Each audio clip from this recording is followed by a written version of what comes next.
Introduce to you our guest speaker, State Senator Rosalisi Ochoa.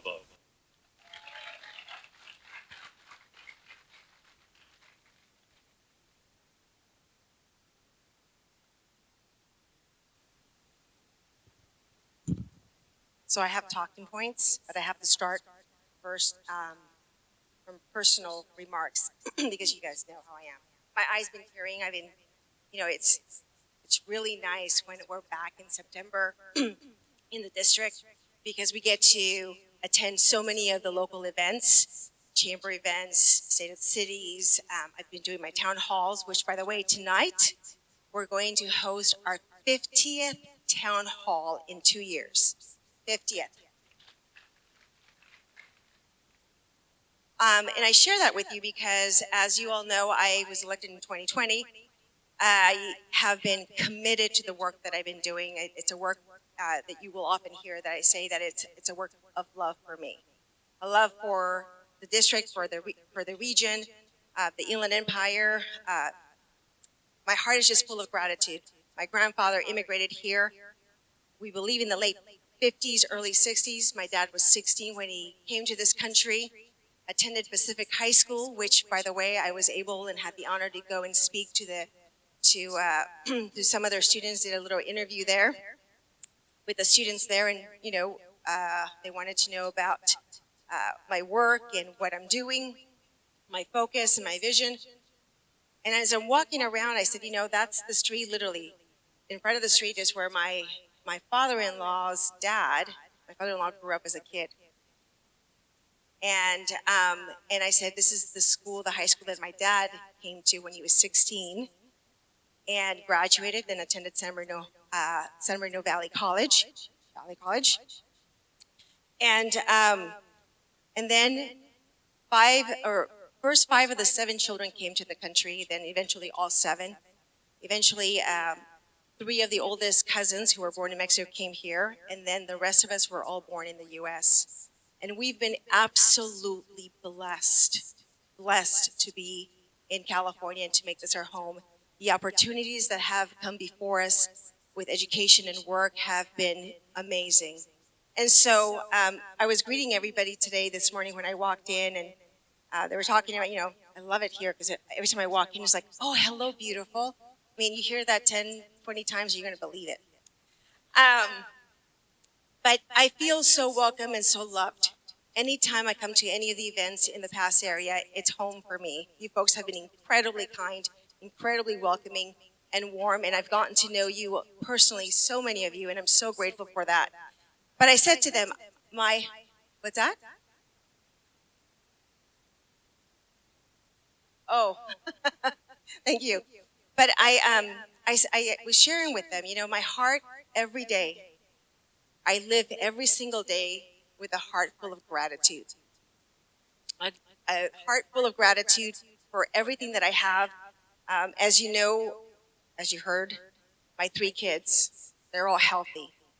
The oldest graduated from college last fall, is working at a fertility. This is for you, so I don't have to tell you each individually. But working at a fertility clinic. My second one is in college. And our little one, which many of you have seen grow up, my little boy, he's now a freshman in college. So my husband and I of 28 years are now officially empty nesters. Yes. So if you thought I was everywhere before with my work, wait now, because now I only have my husband. But it's great to represent this area, and I'm honored, absolutely honored to represent all of you in Sacramento. We've been very, very effective in the work, and I'm grateful for the relationships that we've built with all of our cities, our school districts, our schools, our principals, our teachers, our public safety. I mean, you folks have been just amazing with me, and I want to say how grateful I am.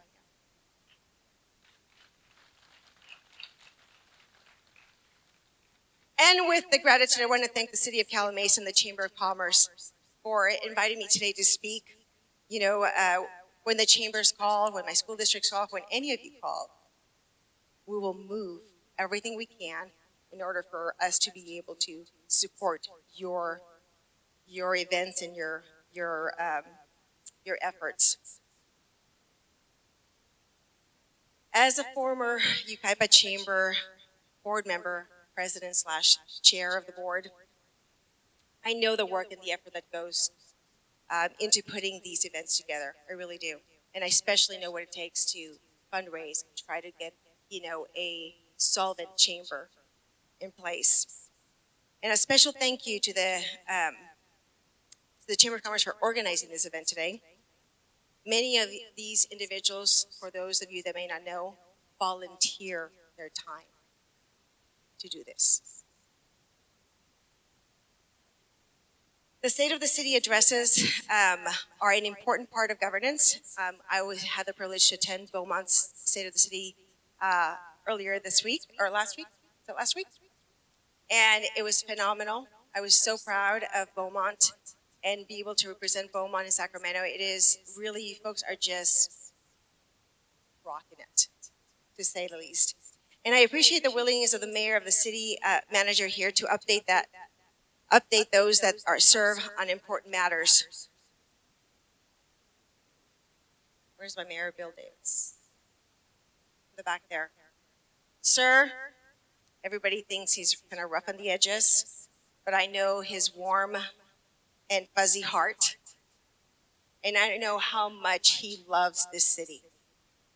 The same goes for all the council members that I've gotten to know personally that represent the city of Calimesa.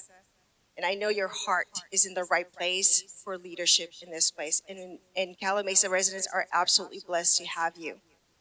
And I know he doesn't want to hear this, and he, might be a little embarrassed, and I might have to hear something from him later on. But he does sponsor a lot of events in our city. He puts literally his feelings and his heart behind the wallet, behind the events in this city so that they can thrive. So, sir, on behalf of everybody, thank you.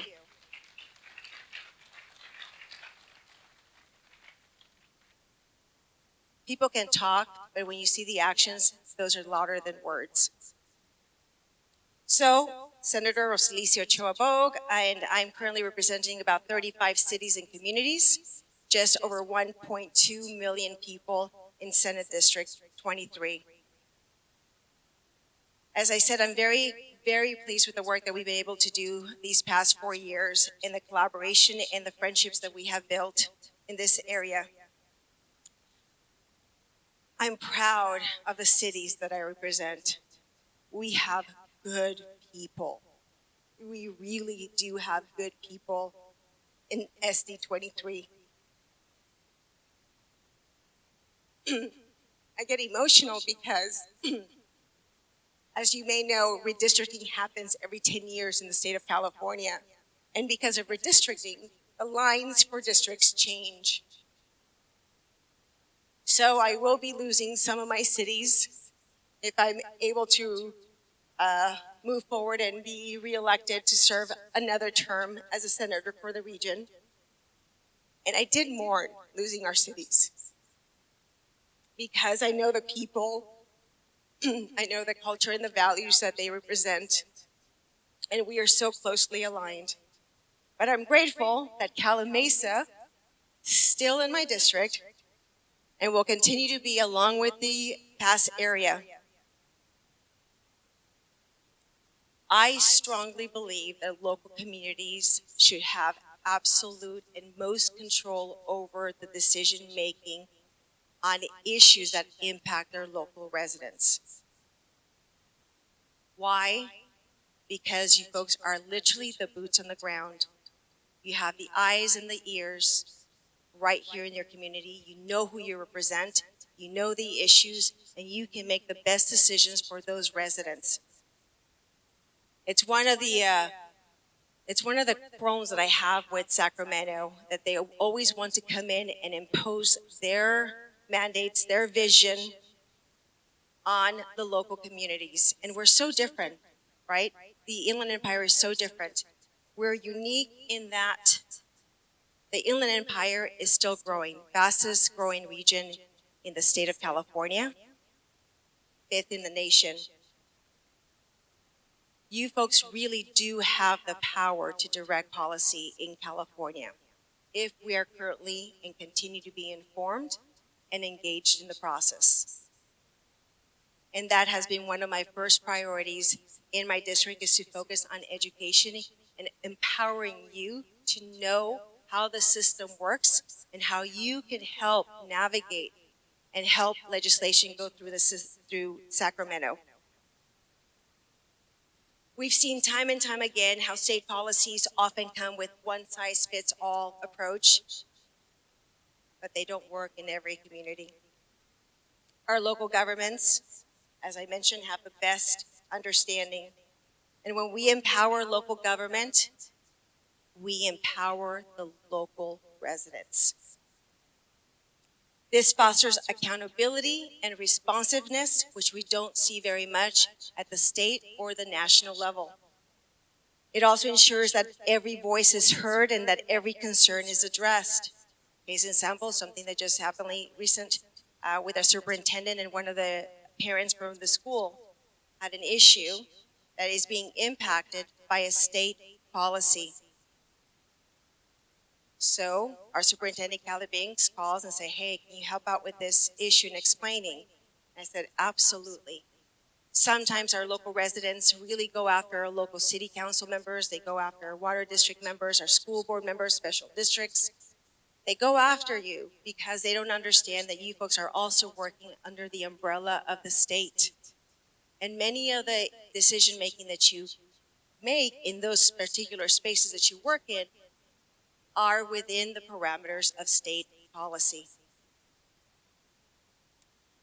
But it's not but it's not just the council and the city staff that contribute to the success of a city or in school districts, but it's also the institutions like the Chamber of Commerce.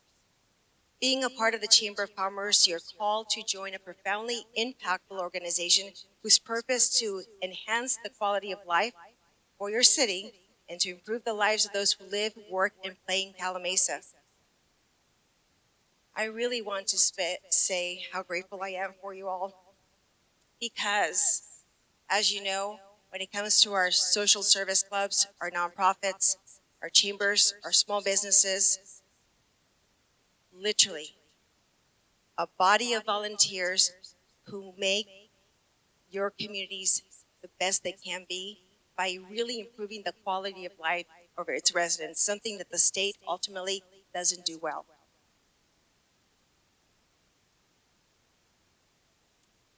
So, in ending, serving the residents of Calimesa and working together with the city on important issues have been an honor and an absolute privilege.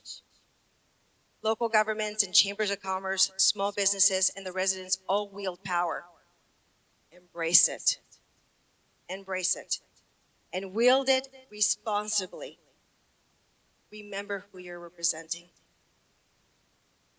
Continue to voice your support or your opposition to bills in the legislative process, providing insightful perspectives on their potential effects on the lives of everyday Californians.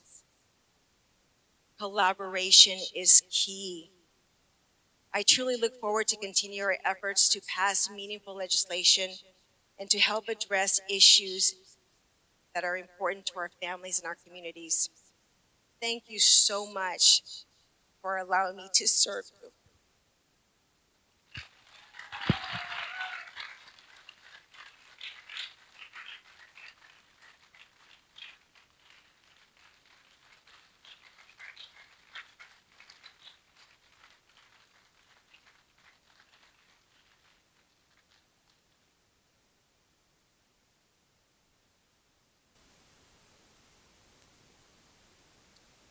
Thank you for those great remarks.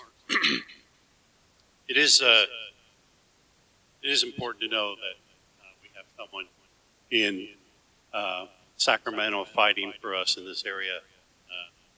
Very important with the growth that we have coming forward, with the expansion of the fast track lanes from LA down the 10 freeway, and the expansion of homes and residents, the talk of development here in Calimesa. It's really nice to know that we have someone that's fighting for us, that's local, right here, living in experiencing what we're experiencing in this community. I want to move on to our next speaker. Rose Lisi shared very much a lot about Mayor Davis, and give it a script here. I'm supposed to follow.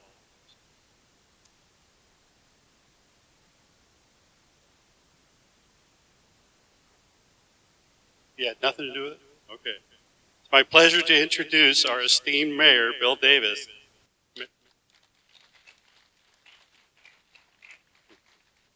Mayor Davis has been a dedicated public servant to Calimesa for many years, and under his leadership, our city has made significant strides. Please join us in welcoming.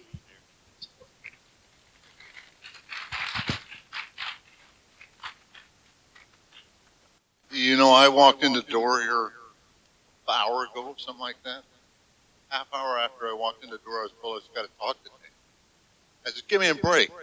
And then I looked at the program. Who do I have to follow? The kingpin of speech. You know, it's, I want to thank you all for being here. You know, and I, like her, I'm an emotional idiot. Very proud of the city. The people that are here and around us. Trying to work together towards one thing, building a community. And it's, it couldn't be done without this group of people over here working together. I mean, they actually like each other. That's the problem in business. You know, you got to have somebody to hate and focus on that. You know, but no, it's. I'm proud of everybody I work with. I've been doing this for, well, make it sound like a long time, 2 decades, and I've learned about running a city business-wise, which is totally. I have a business. The real world is much easier. You know, you can't just. I can hire, fire, you know, say yes or no and everything. I don't have to have a book documented it. It's nice. So, but they have to put up with me. You know, and it's. I can be an authoritative person. I ran a dormitory or the dorms in Humboldt State with 1,000 students and took care of them until I got irritated with my boss. You know, so it's. I can't tell you. I do enjoy it, and I started off in Watts, went to Watts and Lakewood. From there, I went to Humboldt, came back down to Montana, fought here. So I've seen a lot of different people, met a lot of different people, a lot of people I really respect. Not because it's anything but the real people. That's hard to find in the state. I get to deal with a lot of people that actually say what they want, say what they think. Or you want to shake their hand. And hopefully we can continue to do this. And like I said, I couldn't ask for a better group of people to work with. Because it isn't me. It's the council, but it's also these people making it work. And that's, again, want to thank you all for being here tonight, for today. Really didn't plan. And Rhoda Lisi, thank you very much.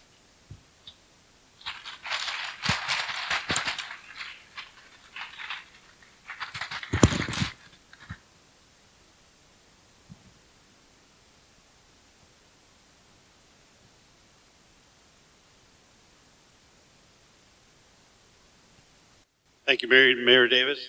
Now I'd like to introduce our next speaker, Calimesa City Manager Will Coble. Mr. Coble has been a dedicated public service for many years, and his expertise has been invaluable to our city.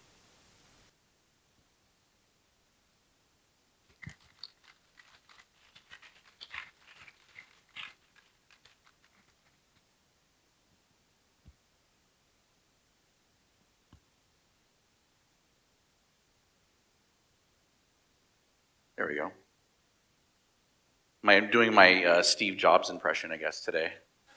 So thank you for being here, everyone. I want to echo some of the things that we heard from Ruben and Councilmember Voigt from Beaumont, is that I do appreciate all the regional collaboration, all our regional partners here today.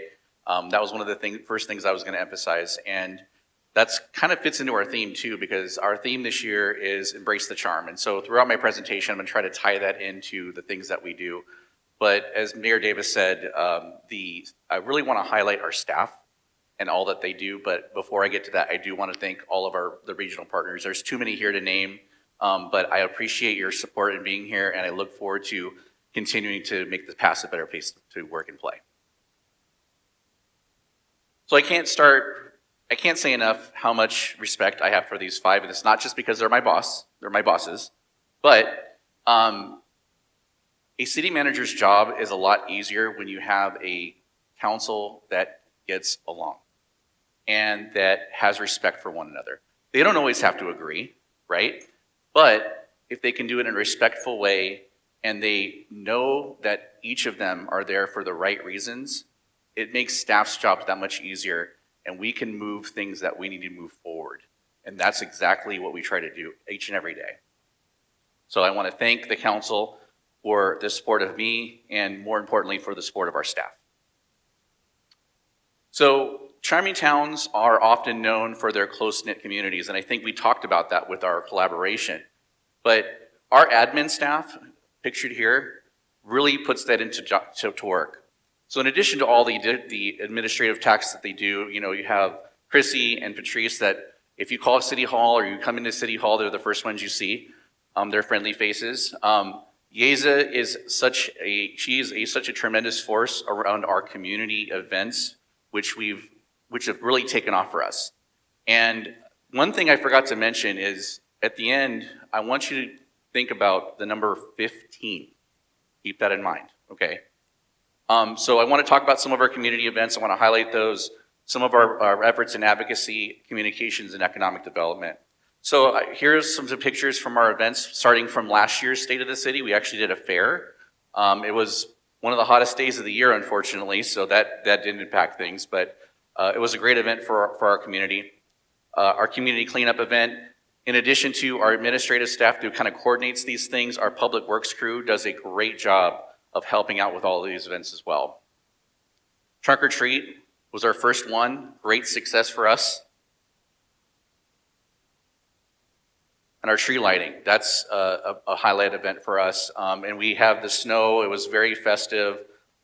Great turnout. I think we're gonna have to start figuring out maybe a different venue because, is that better? Am I good now? Okay. Told I gotta move over a little bit. We may, at the rate we're going, we may need a bigger parking lot, I think, right? The very next day we had the Christmas parade, which is put on by the Chamber of Commerce, and but we do a lot of work with that as well. This is one of two that spay and neuter clinics. I want to thank our finance director Celeste Reed, who went out got a grant for us to fund this event, so we were able to give a free spay and neuter clinic for our community. This event was really special, our Easter egg hunt. So the agility of our staff to adjust, this event was originally supposed to be at Summerlin Park, but rain got in the way, and so they quickly regrouped. They moved the event indoors into our senior center, and as you can see, it was a tremendous success. Everybody loved it, and the creativity of our staff to be able to put this indoors so quickly was amazing. And you can see from this picture, everyone's hands-on. Everyone's all hands on deck for all of our events. Earth Day, another great event for us. This is our second Earth Day that we did. Popsicles in the park. Our public works crews, I know a lot of you can't see this, but they actually built a car wash for the kids. It was pretty amazing, and the kids loved it, and so it was a great turnout. And that's just the creativity of our team is just off the charts. It was awesome. Yes, that's right. The two popsicles as well. National Night Out. This is the first time we participated in the region's National Night Out, so we were glad to be out there in force. And I want to highlight this one as well. This was done, we can't take all the credit, of course, because the Beaumont Cherry Valley Recreation and Park District, Mickey Valdivia, I appreciate our partnership as well. They helped us put us on the event. They actually did most of the work for this, and it was sponsored by Supervisor Gutierrez. So another example of our collaboration. This was a great event. People were already asking us when is our next one going to be, so we're going to try to do more of these next year. So I'm looking at you, Mickey. We're going to be calling you. So another thing that our admin staff does is their liaison for our library. So our library is run by the county, and we are working with the county to build a brand new library. As a matter of fact, it's actually gone vertical. The construction is going very, very quickly. It's going to be at the site of the old library. Right now, the library is temporary in the Bank of America building, so the county was able to work out a very nice arrangement with Bank of America to utilize the empty building. And so that thing's coming along very, very quickly, so we're hoping to have the library open next summer. So we're looking forward to that. Little shameless plug for me. The Calimesa Insider podcast. So when we're talking about communications, this is one of the things that I'm trying to do in that realm. And it's about the why. And so I record an episode every Friday. There's a QR code here. There's a flyer as you leave that you can pick up if you're interested. But I really want to communicate more to our community. I think that there's a gap in knowledge sometimes about what local government does and how they do it and why they do the things. And so that's what I'm trying to do here, is just very much about education about not only what we're doing, but how local government works in general. On our economic development side, we worked with the Chamber of Commerce to put together a Shop Calimesa gift card program. This was for the holiday shopping season in 2023. It was a buy one, get one, so the city invested $33,000 to match purchases of gift cards, and they could be used at the 12 local merchants that signed up for the event, for the program. They had to be locally owned and operated businesses to participate in the program. And it was a very good success. It sold out very, very quickly. I still get receipts, actually. I get reports every time that a card gets used. And we're still getting little receipts that are trickling in, but it was a very successful program, and we hope that it was a good shot in the arm for our local business community.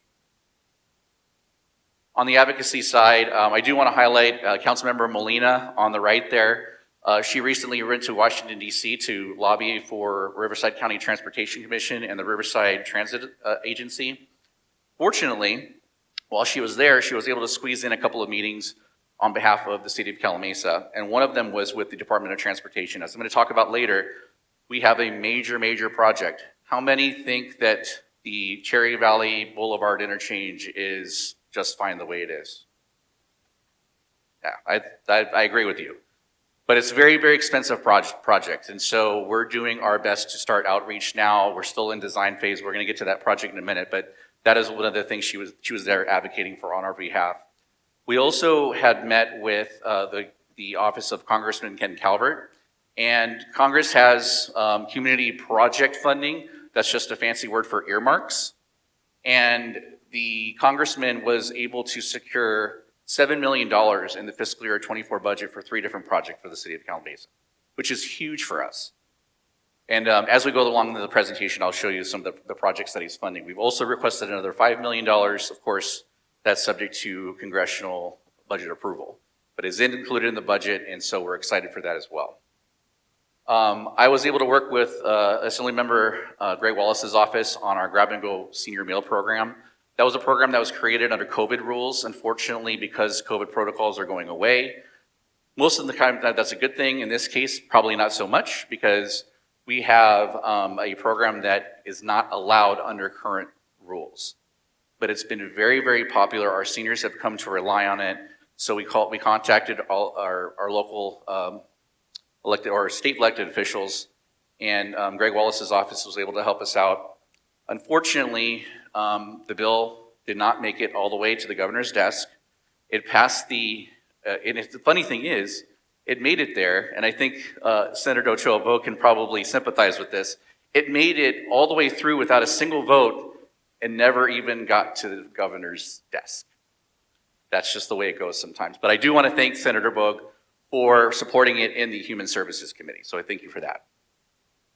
But it did bring attention to our program, and so now we're working with the State Office on Aging to try to correct that program not being included, and we're going to try to work that going forward. So Charming Sounds have parks, trees, and other green spaces. And when I think of that, I think of our Public Works crew because they are the ones that take care of our parks. And I do want to talk about the people that are on this screen right now because there's been a lot of major changes in our Public Works department over the last month or so. Madi Shakir, she is our new interim Public Works Director. She works for Charles Abbott Associates. We contract with them for our executive services. But you would never know it. If you didn't know she didn't get a paycheck from the state of Calimesa, you would think she's a city employee. She's there every day. She interacts. She's one of the team. She's one of the family. So we appreciate that. But in addition to parks, they also take care of our storm drains, our traffic signals, roads, medians, facilities. Next to Madi is Margaret Monson. She was our Public Works Director. She's still working on special projects. Mike McCabe is next to her. He retired after 26 years of service to the city of Calimesa. So it's bittersweet. We're happy for him as for retirement, but somebody that's worked for 26 of our 34 years of existence, that's a lot. That's a lot. Next to him is Kyle Coney. He is our new Public Works Maintenance Superintendent. So he came to us from the city of San Jacinto. We're very glad to have you. So welcome, Kyle, to the team. Next to him is Robert Hagan, who was recently promoted to take Mike's spot as the maintenance lead worker. So congratulations to Robert. And finally, Anthony Gaona, who was promoted from maintenance worker 1 to maintenance worker 2. So every single person on the screen had something happen good for them recently. So I congratulate you guys, and I look forward to seeing the work you continue to do. So a couple of CIP projects they work on are these library sidewalk ADA improvements. With the library project going on, we're also making ADA improvements in front of the library. We're also making some improvements to the senior center that actually is older than the city. It was built in 1989. We're doing a roof renovation on that and also restroom renovation. So it's an older facility, so obviously you have to take care of those, but we're looking forward to doing that so that we can continue to serve our senior community. But this is the biggest project of all that they're working on. So this Mountain View Park expansion, some of you may say, well, where's Mountain View Park? It is the renaming of 4th Street Park because now 4th Street Park is going to go all the way to 5th Street. So couldn't call it 4th Street Park anymore, so we renamed it. But I do want to show you a quick video on what these improvements will look like. We did have the groundbreaking for this recently.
Hello? Okay. Do we have any pickleball players here? Yeah? All right. So we're looking forward to that project. It is, like I said, the groundbreaking took place recently, and we're looking forward to the completion of that. Charming towns are known for being safe, and obviously always at the top of the list, or at least in the top 2 on the list for what is most important for our residents is public safety.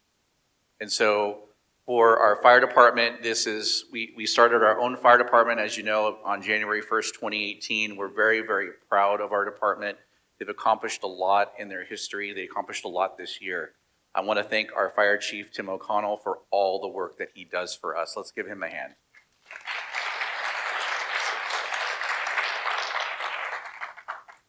So in the last year, we actually added 2 new apparatus. We added truck 1, which is our aerial ladder truck that was paid for through development fees. And so we appreciate that. And we have also Calimesa Engine 1. So when we started our department, we did inherit equipment from the county. And so we purchased this new piece of apparatus. Our new one, the one we were using went into reserves, and then the one that we had before that, we actually donated to to Crafton Hills College. So we were very happy to do that. A couple of things that we did: we transitioned to advanced life support. That means our fire department, when you have a medical call, they can provide paramedic services. This is a very big deal because now our medical response is faster because it's our guys responding to those medical calls and actually be able to perform those life-saving measures. We also had a landmark agreement with the city of Yucaipa where we are providing auto aid for medical calls. Previously, it was just for fire suppression. We added medical. So that way it can better serve both communities. That's a big win for both the city of Calimesa and the city of Yucaipa, and we're glad to partner with them. And I think that the importance of our fire department really came into focus just recently. We had the line fire that we actually sent a crew to, and you can see some of the pictures that some of our guys took when they were out in the field. Despite being a small department, we actually had every single one of our guys on duty at the same time because we had a crew on the line fire, we had a crew on the airport fire, and of course we still had to take care of our city. So this really goes to show it's a stark reminder that we are in a fire-prone area, and our fire service is very, very important. As far as calls for service, these are our annual calls for service. We can see they've steadily gone up. This is probably almost directly related to development because it's kind of flattened out a little bit. However, if you add in year to date, we're on pace to have our biggest year yet. And I think with our auto aid agreement, we're going to probably see that even go up even more. For police services, we contract with the Riverside County Sheriff's Department. Recently, Captain Al Northrup joined the Cabazon Station. He serves as our police chief. And there's some questions that we get in terms of our police services and how that works, how our contract works. And there's some concerns about deputy coverage. So our contract states that we have 1 deputy on board 24 hours a day, 7 days a week, coupled with additional resources that are needed as needed from other areas. Because remember, it's not just, they don't serve just Calimesa, they serve the county areas surrounding Calimesa as well. So if we need the additional resources, we will get them. In addition, we get all of the other complement of service, investigations, canine, helicopters. So if we need special teams, we can get access to those. We also have our POP officer, Deputy Michael Hinkle is our POP officer. And so he is the one that if we have a problem somewhere that people are saying, hey, we wanted you to check this out, we wanted you to check this problem out, he will go out and investigate that. And so he's in constant communication with our staff, but he is dedicated to the city of Calimesa. And we also have a community services officer that is assigned to Calimesa exclusively as well. Her role actually helps our deputies so that she can take some reports that then allows them to go out and do deal with the bad guys. So it's a force multiplier, and so with all of those services combined, we are in good shape. As a matter of fact, I wanted to show you some stats on that. So it's hard to see in the back, I know, but this red bar represents our sworn personnel per 1,000. This is the median for all of the contract cities in Riverside County. We're a little bit below the median, but if you look at the numbers a little bit deeper, you look at calls per 1,000, we're right in the middle. We're just below the median. Priority 1 calls, we're just below the median.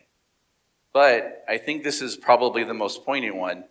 For calls per sworn officer, we want to make sure that our deputies aren't overtaxed. And looking at these numbers, we're a little bit below the median on that as well. Another thing, so we look at our calls for service. When I got here, and then when Captain Evan Peterson, who was here before Al Northrop, came in, I really talked about our service model and trying to improve some certain things that I saw as problems. One area that we've really improved upon is our average response time on priority 1 calls. And that went from 9.3 minutes in 2022 to 7.17 minutes in 2023. We dropped it over 2 minutes. This is another interesting stat that I asked Captain Peterson, that he said he actually never been requested for this information before, and then Captain Northrop has provided this as well. This is calls, deputy-initiated calls versus citizen calls for service. This blue area represents our citizens' calls for service. This is deputy-initiated. 40% of our calls are deputy-initiated calls. What that indicates is that our deputies are able to do a lot of proactive policing.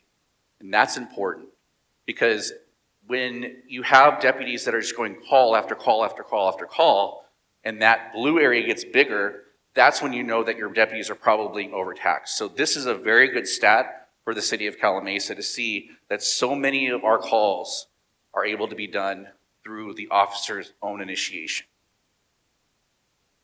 Crime, we are, from 2022 to 2023, we were down 7.3% year to date.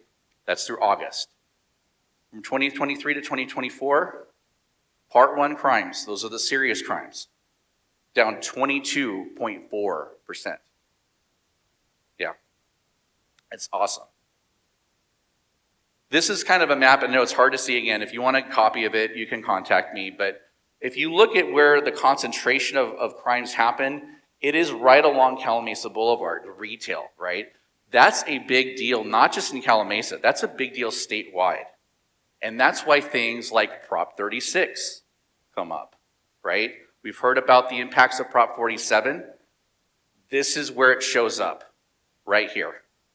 This is exactly where it shows up. So things like Prop 36, to try to fix some of those things, are very, very important. But in the meantime, we're also looking to enhance public safety. So we've purchased flock cameras last year. We installed 8 of those. They get about 1.2 million reads a month. These are cameras that are hooked to a national network that help our deputies solve crimes and helps us spot bad guys. So if they get a hit on somebody that is a suspect in a crime, they will come in and that'll pop up, and it'll be able to direct our deputies to check it out. We also are trying to enhance our public safety ordinances. We've already implemented an ordinance for catalytic converters. We are shortly going to be looking at camping in public spaces. That has to do with the Grants Pass decision. So City of Boise, there was a decision that said that you couldn't enforce camping in public, anti-camping ordinances if you did not have enough beds, shelter beds. The Grants Pass decision more recently reversed that. And so now we're looking at making sure that we have ordinances that, again, allow our deputies to have tools to be able to enforce the law. We're also looking to enforce on shopping carts and also fires in public spaces, because again, we're in a very fire-prone area, and so we want to make sure that we have ordinances in place that help our fire department as well as our police, our sheriff's department. Our fire chief is very, very big on our community risk reduction program. Those are things that are in our power to help you with your homeowner's insurance, because we know that's a huge, huge problem in this state. There's not a lot that we can control, but to the extent that we can, we're doing that. We're investing more time and energy in fire prevention. We're also encouraging communities to create a fire-safe council.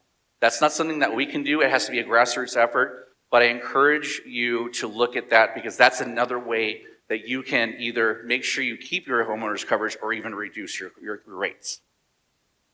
We also are building a EOC, Emergency Operations Center, as part of our future fire headquarters.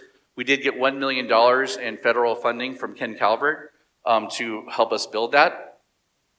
And finally, we have a Sheriff's Ad Hoc Committee. It consists of Mayor Pro Tem Hewitt and Councilmember Manley. And they have tasked us with coming up with ways to enhance our COP program. At one point, we had a really big membership in our COP program, and unfortunately that's dropped off a little bit. We're trying to revitalize that to, again, fly the flag, make sure that we are seen and heard in the community, because that is very, very important to know that for the bad guys to know that there are people out there watching them. And so if you're interested in the program, we're very interested in having people come in and join us for the COP program. We're trying to expand it so that it also encompasses fire and also code enforcement, because it's all about quality of life. Charming towns can be known for their natural beauty, such as rivers, lakes, or snow-capped mountains, and of course you know that that's a huge part of who we are and our identity here in Calimesa. So our planning department has to deal with not only our planning ordinance or zoning ordinance, which is probably the most complicated ordinance that any city has. We're also managing entitlements for over 7,000 homes, several 100,000 square feet of retail space, potentially millions of square feet of industrial. And so you would think that with the growth pattern that we're in, the amount of work that we have with our planning department, you would think that we would have a huge, huge planning department, right? Do you want to see a picture of our huge planning department? 2. Kelly and Celine, they do an awesome job. Now they do have consultants that help them out on some of the major projects, but they do a lot of the heavy lifting and they do so much work. But I also want to say, there's not 2 people in this picture, there's 4. Celine, actually on the left, she was due October 12th. She had her baby last night. So she was supposed to be here today, but obviously she couldn't make it. And Kelly Lucia just found out she's expected a baby boy. So we're very, very happy for them. So yes, thank you. Thank you. But it's going to be, takes a hard job and makes it even harder. But no, we support them, and we're very happy to have them. They do a great job for us. So one thing that I want to point out, this is a picture of our zoning map.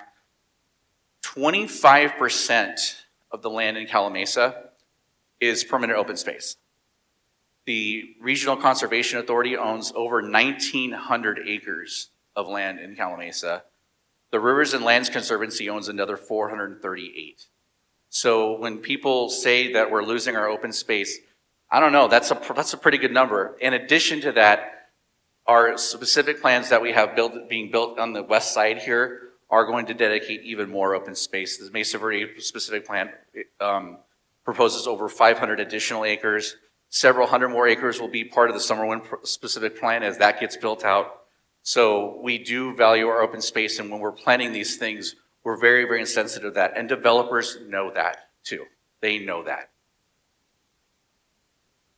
Some of the accomplishments, we did have a controversial issue come through and get passed. That was the residential infill priority area overlay zone. But we were able to listen to the community, make changes to it, and still have something that will be not only something that promotes the housing that's needed, that's required by the state, but was something that could be tolerable for our community. So it was a compromise. There was one plan. The community spoke their piece.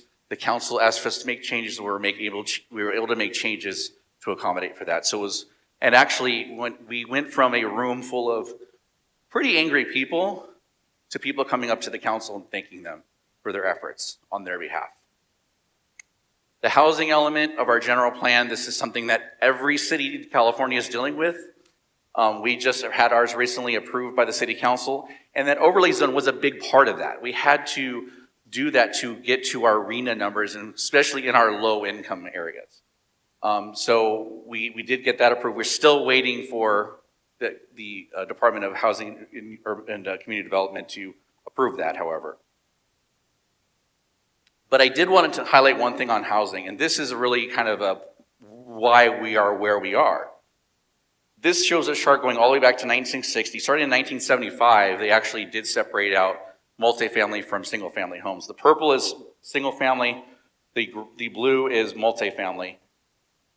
You can see after the recession of 2009 down here, our housing stock never really recovered. So when we talk about having a housing crisis, I think there is. However, the question is, whose responsibility was that? The state would have you believe that it's us, it's cities, that we block these things. Last time I checked, Calimesa has over 7,000 homes entitled. We don't build homes. We can entitle them, but we don't build them. So what that tells me is that maybe there are some things that cities can do a little bit better, but the state needs to understand that we are trying to do our part the best we can, but they cannot keep giving us inconsistent mandates and unrealistic mandates that is a one-size-fits-all. That's the challenge that we have.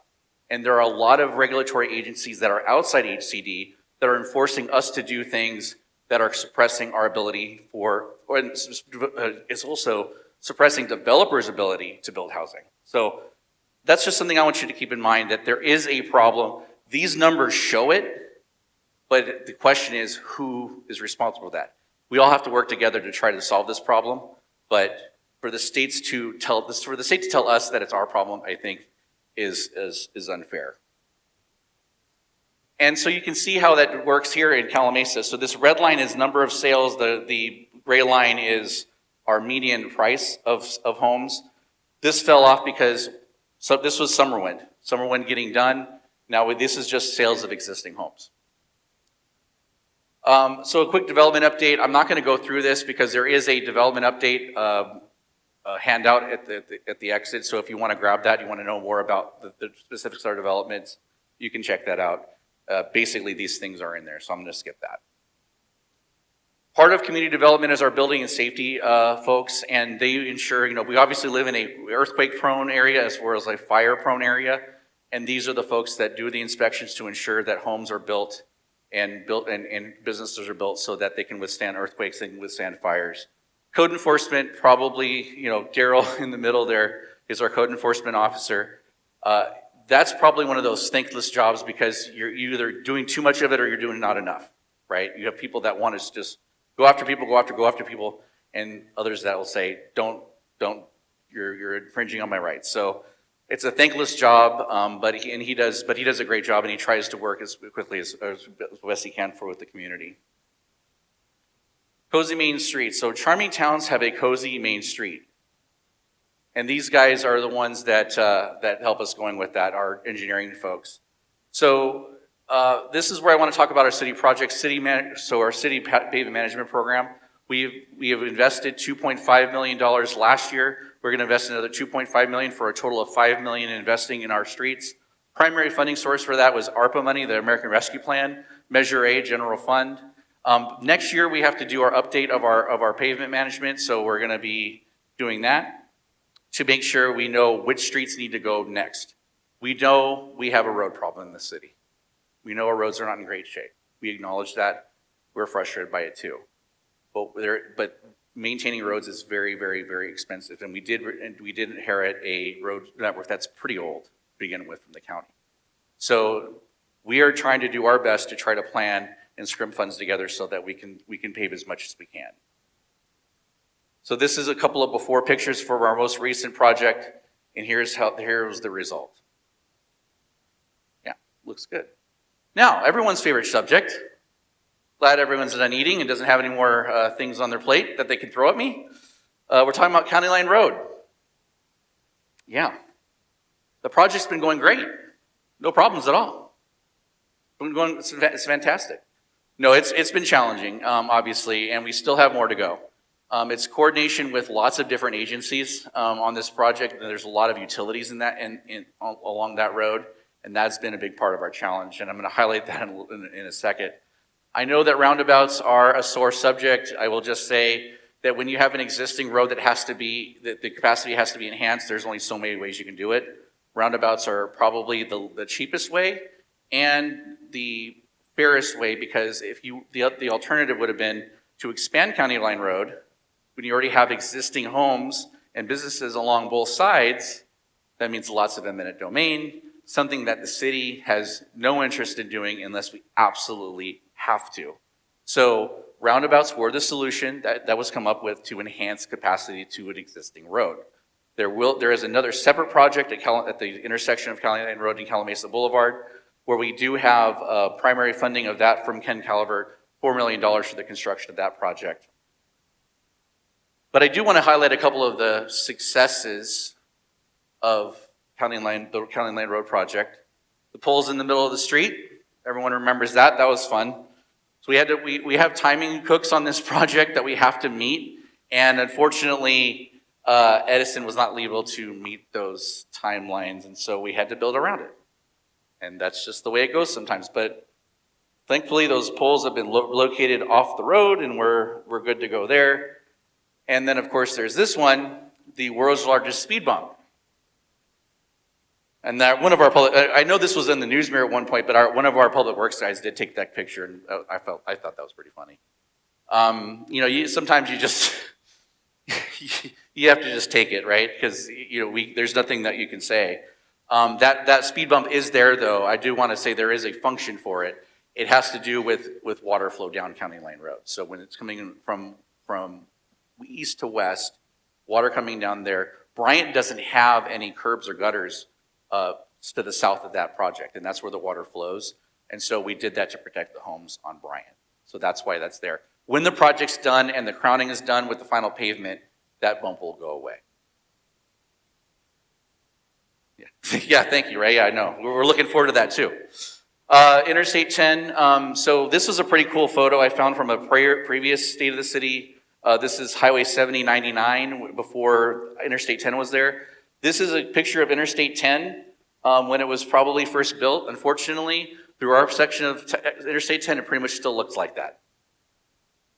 There have been no improvements on our stretch of Interstate 10, unfortunately.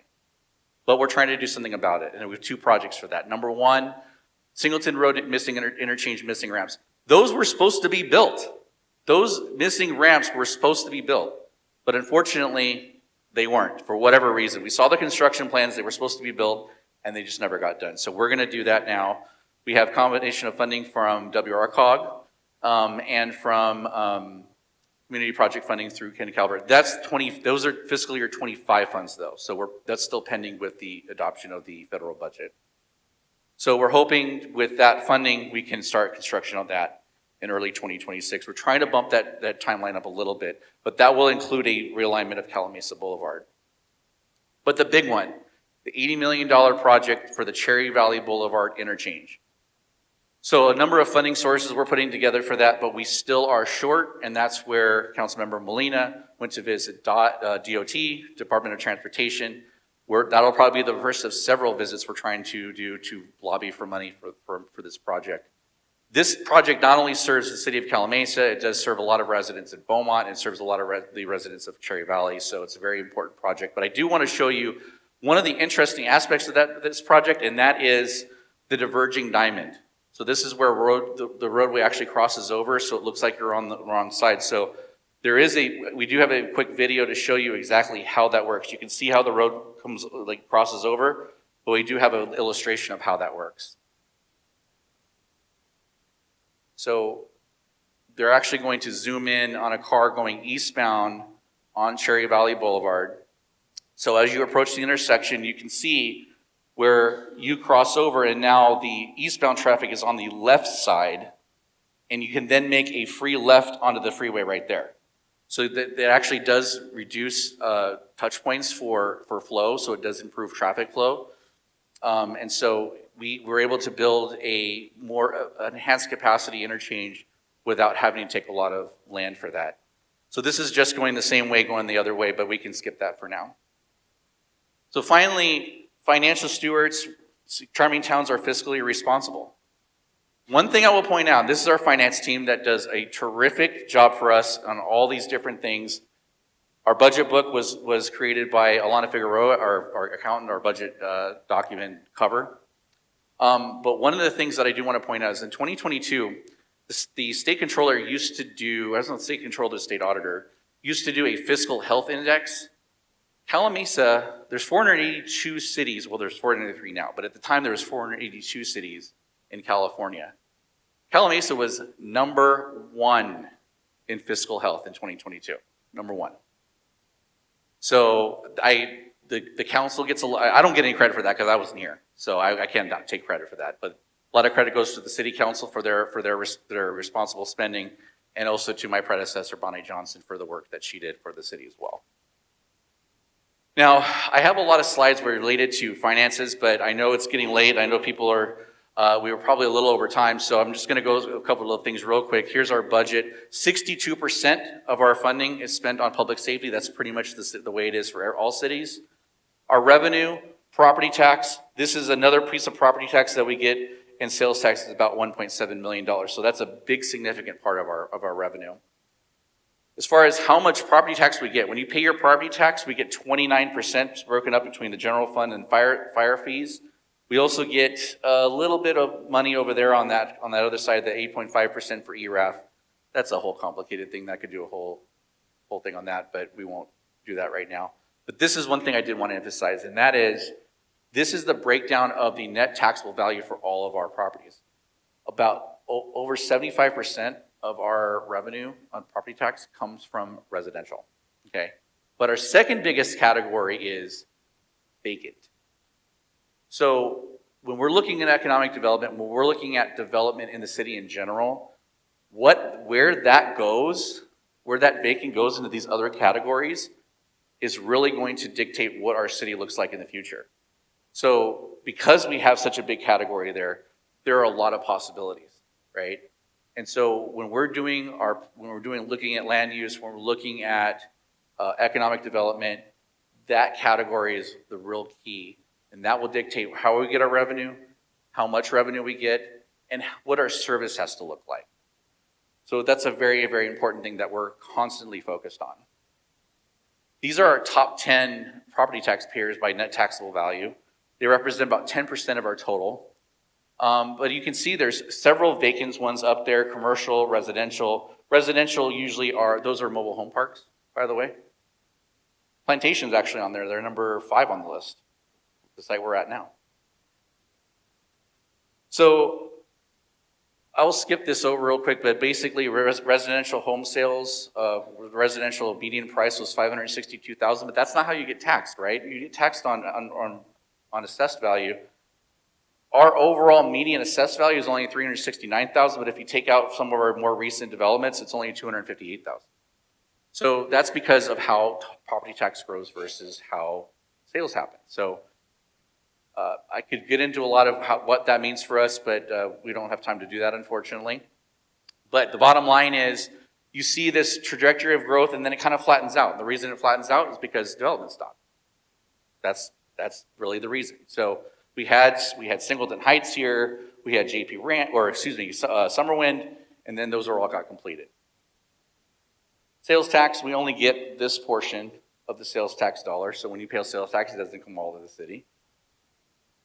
And this is a breakdown of where we get our revenue from sales tax. 34% comes from fuel and service stations. 23% comes from restaurant hotels. So 57% comes from those two categories. When you compare it to the state's a lot more balanced. So this is an area of concern that we're focused on, and that our economic development efforts are focused on. This is our top 25 sales practice producers. 18 of the 25 come from those two categories I just talked about. 13 of them from restaurants, so over half are from restaurants and hotels. And actually, it's not hotels, it's just restaurants.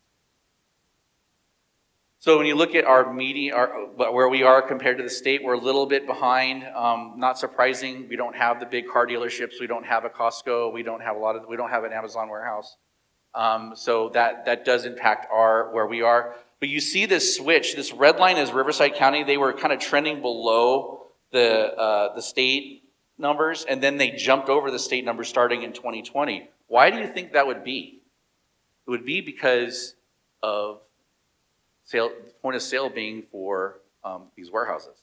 So when you have Amazon, you have Walmart, those things, all those big distributions, the point of sale is, if it's in California, that's where that revenue goes. So when you saw a proliferation of that and a change in taxing structure for Amazon especially, you actually saw that flip, and now Riverside County is actually ahead of where the state is. And that's even more pronounced on this chart, and I don't want to throw too much attention on our friends in Beaumont, but this orange line that goes way up, that's the city of Beaumont. Does anybody know why that might be? Just mentioned it.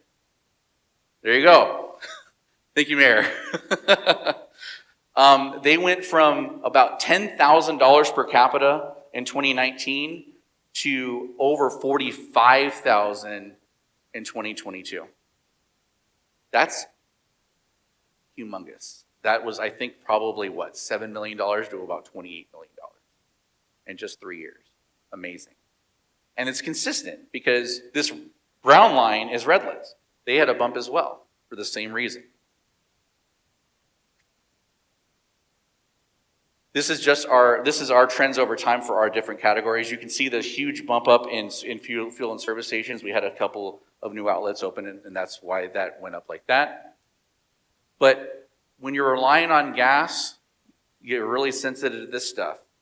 This red line, of course, obviously represents the price of gas. I don't think anybody's surprised by that. This goes from Q1 2019 to the present. But this blue line represents consumption.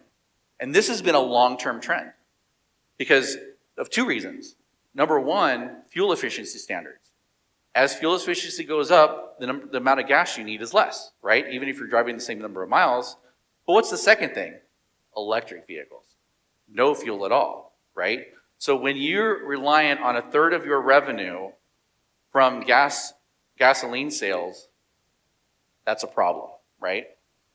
Diesel fuel sales, not as much of a trend, but similar. But this is the one that I find interesting. This is the Amazon phenomenon. This is 2000. This top line here is brick and mortar sales. This is online sales. From 2012 to 2023, brick and mortar sales grew 20%. I don't know if everybody can see, some people can see this here, but not a lot of people can. In that same time period, 2012 to 2023, online sales grew 557%. Now you saw the big spike because of COVID. You see that little dip, that has to do with COVID as well. But online sales didn't slow down. People changed habits. Habits are changing tremendously. And so when we're looking at retail development, how we looked at it even 10 years ago is way different than we look at it today. You need a lot more rooftops to support retail development than you did just 10 years ago. And so those are things that we have to keep in mind in terms of our land use patterns and not relying on any one thing, because the longer we go and trends change, the more at risk we are. So and again, because of our growth, we saw an increase up in sales tax revenue. It's kind of flattened out as well. Our reserves, one of the reasons we were number one in fiscal health is this reason, because we have very, very healthy reserves in the city of Calimesa, and we're very proud of that. Thank you. All right, made it. Okay, prize time. Hope everyone was paying attention because I've got questions for you. Darlene, want to help me out with this? All right, first question. I hope I gave this information properly so that people actually remember it. What percentage of sheriff calls were initiated by the public in the January to August 2024 timeframe? Does anybody remember? What was that? 60%. That's right.